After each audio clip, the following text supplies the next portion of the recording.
باقی تھی، محدود وقت، لامحدود گفتگو، بہت سارے موضوعات کور کرنے سے ہم رہ گئے تھے۔ آج ہم نے اپنے پروگرام آغاز میں انہی نابغہ شخصیت کو دوبارہ زحمت دی ہے۔ کوشش کریں گے کہ وہ موضوعات جو رہ گئے انہیں کور کیا جائے۔ خواتین حضرات، ہماری آج کی مہمان شخصیت ممتاز عالم دین، ممتاز فقیہ، مفتی، معلم، پاکستان میں دینی تعلیم کے حوالے سے بنیادی ستون، مفتی محمد شفیع صاحب رحمت اللہ علیہ کے علمی اور فکری جانشین، دارالعلوم کورنگی کے محتمم، مفتی اعظم پاکستان حضرت مولانا مفتی محمد رفیع عثمانی صاحب۔ مفتی صاحب، ہم آپ کو ARY کی جانب سے ایک بار پھر خوش آمدید کہتے ہیں اور بڑے ممنون، بہت شکر گزار کہ آپ نے ہمیں اپنے قیمتی وقت میں سے چند لمحات عطا فرمائے۔ الحمدللہ۔ مفتی صاحب، پہلا سوال آپ سے میرا یہ کہ آپ متعدد بار مغرب گئے ہیں، دنیا کے بیشتر ممالک کا آپ نے سفر کیا ہے، آپ کا ایک اپنا ورلڈ ویو ہے۔ آپ یہ فرمائیے کہ 9/11 کے بعد جو اسلام کے تعلق سے اور مسلمانوں کے تعلق سے مغرب کا رویہ ہے، اسے آپ کس نگاہ سے دیکھتے ہیں؟ 9/11 کے بعد مغرب کے رویے میں بہت تبدیلیاں آئی ہیں، اسلام کے بارے میں بھی اور مسلمانوں کے بارے میں بھی۔ 9/11 سے پہلے میں محسوس کرتا تھا کہ سرد جنگ کے بعد جب روسی سپر طاقت رخصت ہو گئی اور سوویت یونین کا نقشہ دنیا کے نقشے سے غائب ہو گیا، تو میں محسوس کرتا تھا کہ اگرچہ مغربی حکومت، خاص طور سے امریکہ، نیو ورلڈ آرڈر کے نام سے اور نکسن کے نشاندہی کے مطابق اسلام کے خطرے کو بڑی قوت سے محسوس کر رہے ہیں، شدت سے، لیکن میں دیکھتا تھا کہ مغرب کا عام طور سے عوامی رجحان اسلام کی طرف بڑھ رہا تھا،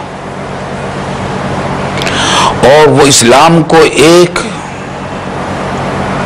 امید کی کرن سمجھ کر اسلام کا مطالعہ بھی کرنے لگے تھے، اسلام کی باتیں سننے بھی لگے تھے۔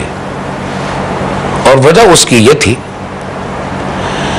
کہ مغرب پچھلے تقریباً 200 سال کے طرح طرح کے ازم اور نظاموں کو آزمانے کے بعد جاگیرداری نظام، سرمایہ داری نظام، بادشاہت کا نظام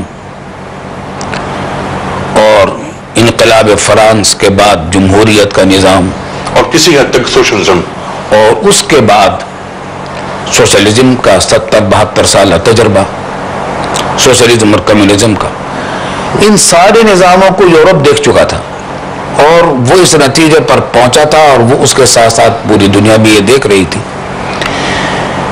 کہ انسانیت کا مسئلہ حل نہیں ہو سکا، بلکہ ایک ڈور الجھتی ہی چلی گئی۔ سرمایہ داری نظام کی چیرہ دستیوں، مکر و فریب اور ظلم و ستم کا مقابلہ کرنے کے لیے سوشلزم آیا تھا، یہ دعویٰ لے کر کے وہ انسانیت کی فلاح کا ضامن ہے، لیکن وہ اپنی احمقانہ پالیسیوں اور نظریات کی بنا پر 72 سالی کے اندر اس کا شیرازہ بکھر گیا۔ وہ ایک احمقانہ بھی تھا، ظالمانہ اور سفاکانہ بھی تھا۔ اسی طرح جمہوریت نے بھی ایک غریب مسلمان کا اور غریب انسان کا، چاہے وہ دنیا کے کسی بھی علاقے اور کسی بھی دین و مذہب کا ہو، مسئلہ حل نہیں کیا، انسانیت کے مسائل حل نہیں ہوئے۔ تو وہ اسلام کے بارے میں ایک امید کے ساتھ اسلام کی طرف بڑھتی محسوس ہو رہی تھی. چنانچہ میرے علم میں ایسے واقعات ہیں کہ بہت سے لوگ مسلمان ہوئے اس زمانے میں. اس زمانے میں میرا فرانس جانا ہوا تو مسلمانوں مشرف اسلام ہونے والوں کی تعداد کا اوسط پیرس میں مجھے یہ بتلایا گیا کہ 16 افراد تقریباً روز آنا مشرف اسلام ہو رہے ہیں فرانس میں. جن میں سیاسی شخصیات بھی ہوتی ہیں, بڑے بڑے مالیاتی اداروں کے لوگ بھی ہوتے ہیں, سرکاری عہدیداران بھی ہوتے ہیں, مذہبی پیشوا بھی ہوتے ہیں.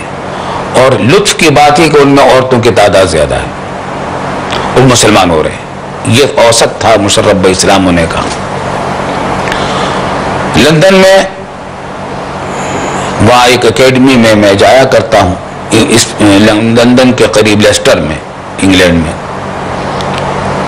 وہاں بڑا اچھا کام ہو رہا ہے. وہاں 9 مسلمانوں کی دیکھ بھال کا بھی ان کے یہاں انتظام ہے, اچھا دینی مدرسہ بھی ہے. تو وہاں ایک نوجوان جو یونیورسٹی میں پڑھتا ہے, انگریز نوجوان ہے, وہ مشرف اسلام ہوا اور وہ اسلام کا مطالعہ کر کے مشرف اسلام ہوا. لیکن میں محسوس کرتا تھا کہ لوگ مسلمان اسلام میں داخل ہونا تو چاہتے ہیں, ایسا معلوم ہوتا کہ اسلام کے دروازے پر کھڑے ہیں, لیکن اندر اس واسطے نہیں آتے تھے کہ اندر ہم بیٹھے تھے.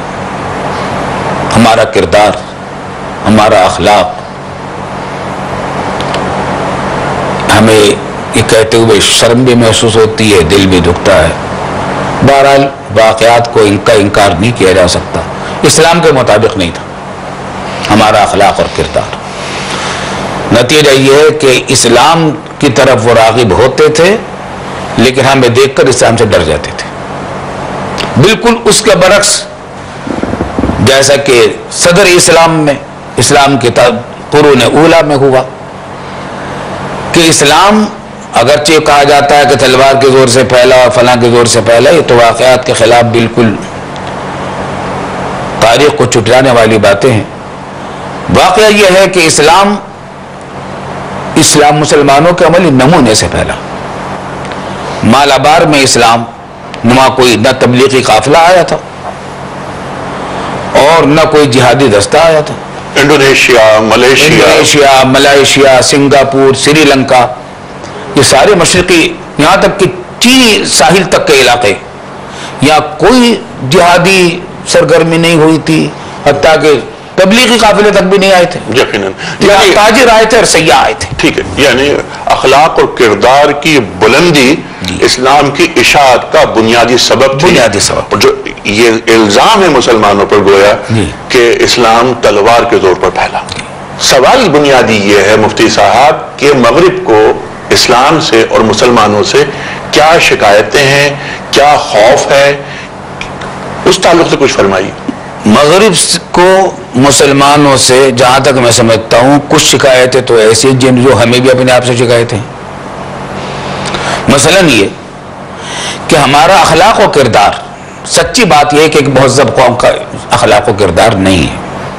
اسلام نے جو تہذیب اور شائستگی ہمیں سکھلائی تھی, انسانی حقوق کا لحاظ, حقوق العباد, بندوں کے حقوق کی رعایت, حتیٰ کہ اسلام نے تو جانوروں کے حقوق کا بھی تحفظ کیا تھا. آج ہم نے اس کو بالائے طاق تقریباً رکھی دیا ہے, الا ماشاءاللہ بہت کم لوگ ہیں جو ان چیزوں کی رعایت کرتے ہیں.